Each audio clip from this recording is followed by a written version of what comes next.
I was just telling Jeremy about our new project, which is Parents Care. We're aiming to build the first care home in Sylhet, Bangladesh, as we really want to offer free aid to the elderly who would otherwise be living on the streets. Ramadan starts now, and Ramadan is traditionally a time of giving, and the whole Muslim community are very, very generous in all they give. And the British Bangla Welfare Trust are raising money to try and help older people in Sylhet.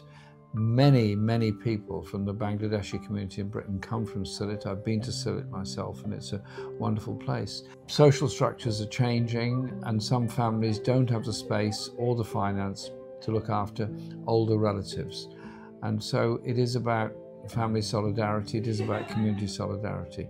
So if you've got anything you can give at this time, please do, and it will go to help very needy elderly people in Sylhet, give them somewhere safe and secure to live, and make sure they get enough to eat. Most families during Ramadan feed everybody and feed the entire community, but when Ramadan's over, people still need food. So please give support to the Welfare Trust. বাবা মা যতই কষ্টে থাকুক, শেষ দম পর্যন্ত সন্তানের জন্য দোয়া কামনা করে যান। আমার আপনার একটু সহযোগিতা পারে এই বাবা মায়ের শেষ জীবনকে নিশ্চিন্ত করতে। আল্লাহ আপনার দান কবুল করুন। আমিন।